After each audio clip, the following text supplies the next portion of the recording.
इसके हाल जल्लू होगी ना। अरे अयोध्या का राजा का भाई शत्रुघ्न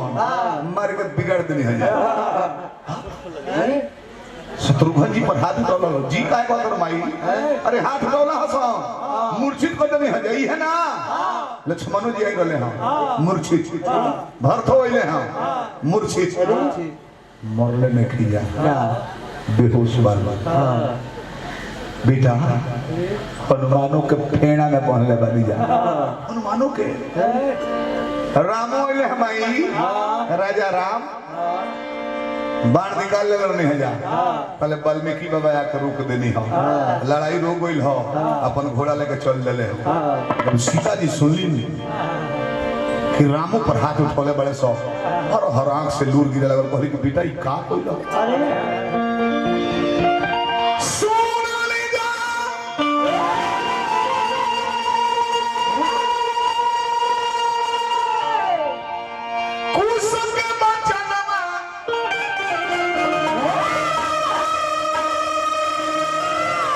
तनये नवास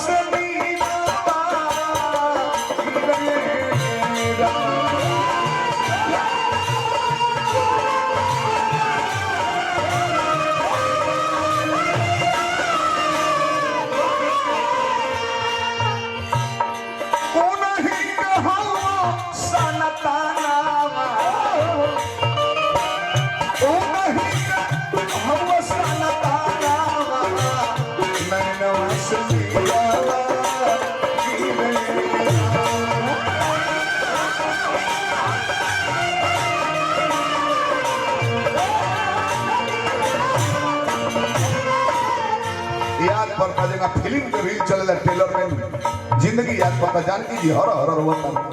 तेजी दी हले हमरो सजनवा अजीत बाबू प्रसंगों में पूर्वी निर्गुण सब हो जाए। तेजी दी हले हमरो सजनवा नैनवा संगीतवा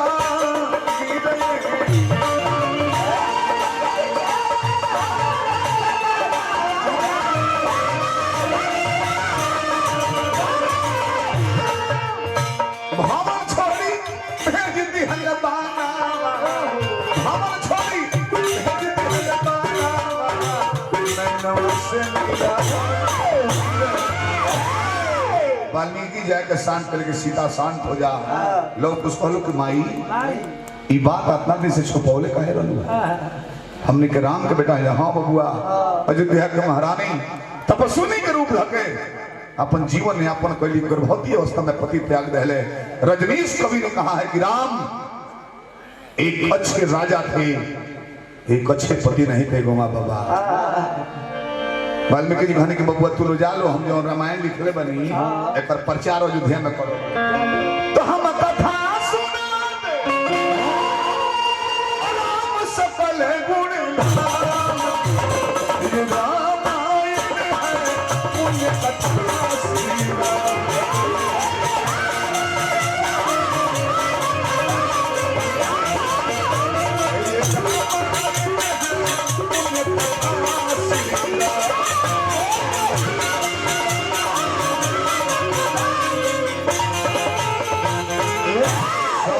पूरी राम चर्चा सीता के पवित्रता के कथा सुनौले वालो सारा अयोध्या के लोग रोता मालिक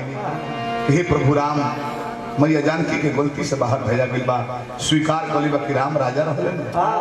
ये दरबार में बात चलता मालिक तुमने वाल्मीकि जी जानकी जी के लेके पहुंचल बड़े आ जानकी सीता जी कहले कि सीता तुम पवित्र हो। मैं वाल्मीकि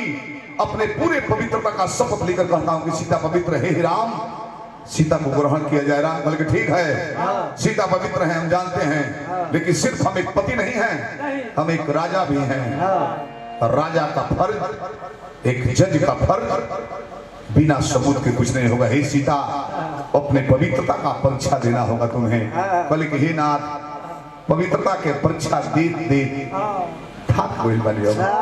हमारा हिंदू में रहे तो मोर परत आ रोनो के कह तरीका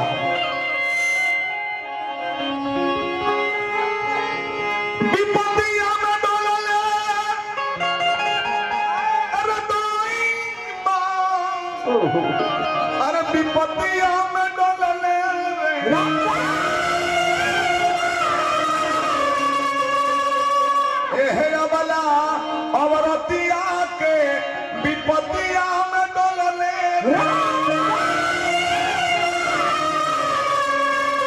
लेकिन आप प्रभु परीक्षा दे अग्नि परीक्षा से धैले अग्नि में निवास भी करेगा पड़ल। अब हमार मन थाक गइल बा धरती माई को बीच दरबार में माली चारों ओर से लोग बैठल बा कहले कि हे धरती माई मानवनी है भिक्षा हो थाक गई नी देत दे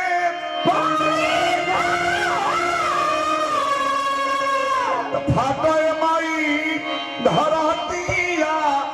विपत्तिया में डोलले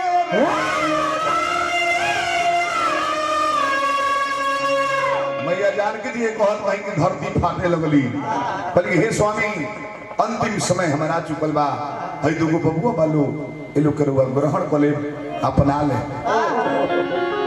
कहतानी जोरी के हाथ हे दोनों बबुआ लोग रखली ना काहे कि अब जिंदगी में आइल बा अफतिया विपत्तिया में डोलले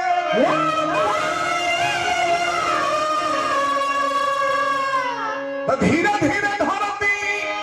फट गईली सीता धरती के गोदिया में तो पागल जैसन भइल बा सब पर मोतिया विपत्तिया में डोलला जब जानकी जी धरती माई के गोद में समा गई बीच सिंहासन के जरी दरबार में जब जमीन फाट गई माली और पाल की गले रथ ले जब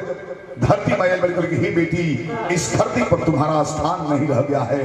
मेरी गोद से पैदा हुई हो मेरी गोद में समा जाओ।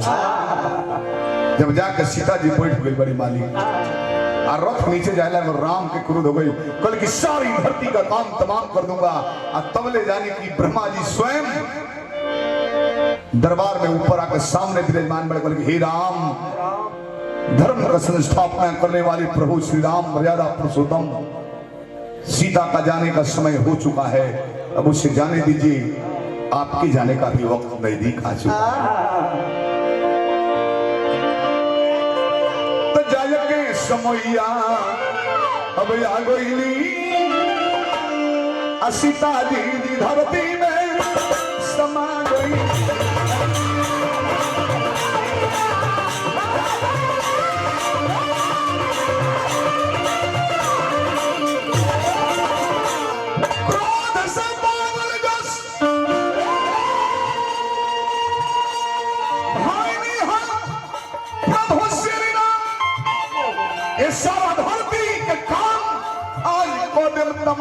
सारी भूमंडल को ब्रह्मास्त्र से पलट के रख दूंगा मैं। ब्रह्मा जी बोले राम अरो जाए के समय नजदीक आए कोई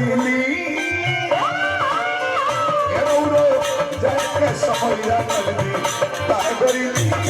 सीता जी धरती में समा गई।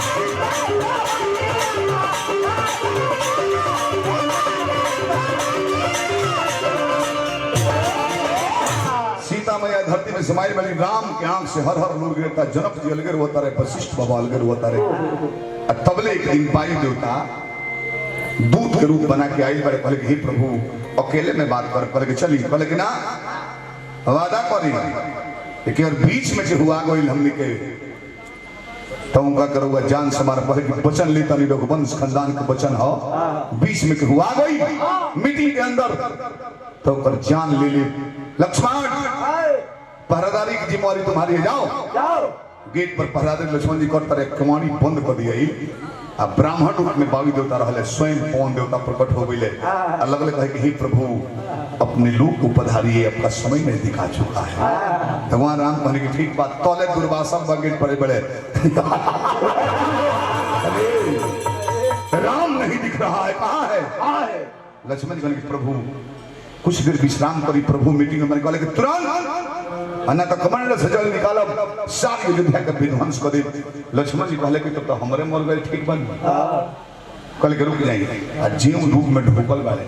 कल के भैया दुर्वासा मोबाइल बनी प्रलय मचा दे वहां के बाई देवता कहले कि हमारे असली रूप की देख पहले कौन देवता के तुरंत मारी आ कहे के बाई देवता अंतर ध्यान हो गइले भगवान राम दरबार में कहले कि लक्ष्मण के बाण मार के प्राण हरण करब। हनुमान जी कहले कि हे प्रभु इजाजत होकर तो कुछ कहीं हम अपना खास भाई के लात मार के त्याग दिहल ओकर जान लेहला से बेसी होला त्याग नहीं। कल की जा लक्ष्मण सदा के लिए हम तुम्हारा परित्याग करते हैं। लक्ष्मण जी जाके अब वो नदी के बीच में स्वयं शेषा अवतार शेषनाग बन के अपना लूक के पधार दहले। समय आवता प्रभु राम भी अपना लूक के पधारता नहीं हुई सरोवर के माध्यम से सारी बांदर इसमें संग संग जाता लोग ये देखो जलसा मुताबिक परसों घर के रामे रहे हैं चाचा जौन मरल भाई प्रथम बार रामायण के मंच पर कृष्ण मरण शुरू करा जाए हमर भाई तुम हो गए बड़ा दूसरा मूड में ये देखो कहत के तहरा गांव में इतना निमन प्रोग्राम हो गई तो लड़वा खोदवा बेटी चोदो माई चोदो रात भर होतल तब का गांव का प्रधानता प्रधान जी के प्रधानता कह छमर भाई बुरा मत मनी हो कि हेबरे ले काका लोग बैठल बा तो ब्यास लोग के माई बहन कह के जाल लोग के मारा सरवा कुछ गावे के कनी के लूर ये प्रधानता प्रधान जी के द्वार पर के कहो कि बूढ़ बूढ़ लोग अभी छबिला का